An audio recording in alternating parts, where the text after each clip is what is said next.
Mea culpa. Para Lupérius, a Terra é uma penitenciária cósmica, uma prisão tão vasta quanto o planeta, na qual os homens vivem reclusos nos braços da morte. Em vez de extrair dessa visão a conclusão de um insucesso final e irremediável, a loucura luminosa de Lupérius concebe o mais corajoso projeto.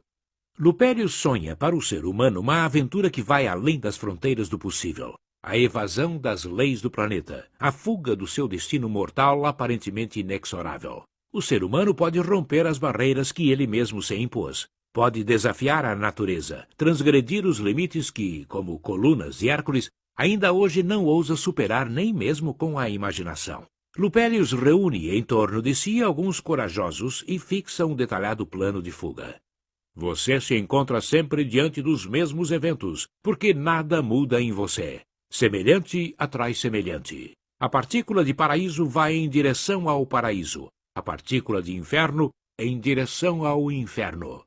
Na filosofia de Lupérius, nossos estados de ser atraem os eventos que lhes correspondem, e os eventos fazem-nos recair nos mesmos estados.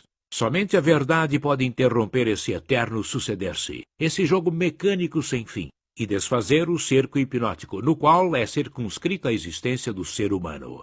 Pensamento é criativo. Pensamento cria. Os eventos são materializações do nosso pensamento, dos nossos estados de ser. Estados e eventos são, por isso, a mesma coisa.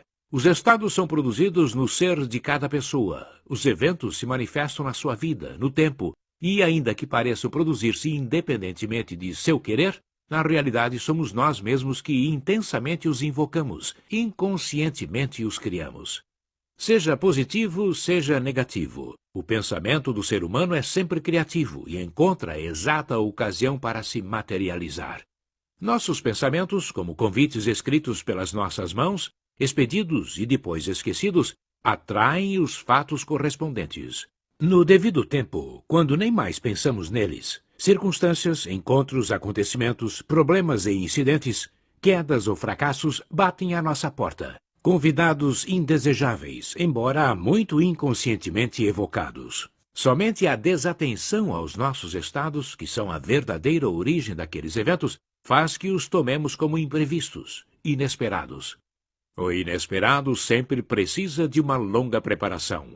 Nenhum evento pode acontecer externamente a um ser humano sem seu consenso, mesmo que inconsciente. Nada pode lhe acontecer sem antes atravessar sua psicologia. O pensar é, portanto, poderosíssimo. Aquilo que depois chamamos fatos, os eventos, as experiências e todos os possíveis acontecimentos da vida, são estados do ser já em marcha para ir ao encontro de quem se colocou em sintonia. Os estados são eventos à espera da ocasião propícia para serem verificados. A qualidade das nossas emoções, a amplitude dos nossos pensamentos, os estados de espírito que vivemos neste instante, estão decidindo o que se manifestará no visível, a natureza dos fatos que se materializarão na nossa vida. Pensamento é destino. Quanto mais elevados nossos pensamentos, mais grandiosa é nossa vida. O elemento central do pensamento filosófico de Lupérius são estados e acontecimentos como os dois perfis de uma única realidade. Isto elimina qualquer distinção entre o mundo externo e o mundo interno, abrindo assim a todo ser humano a possibilidade de guiar seu destino pelo conhecimento dos próprios estados e pelo domínio de si mesmo. A existência é uma invenção nossa, e como tal depende unicamente de nós. Conduzido pela mão de Lupérius, eu estava descobrindo pela primeira vez o poder vertiginoso, a concretude do fazer que se escondia no mea culpa cristão. Nessa palavra, como num cofre, é guardada há milênios a própria epítome da inteligência humana. Mea culpa, mea máxima culpa. Somente agora eu a reconhecia como a expressão mais sintética e poderosa da ideia de responsabilidade.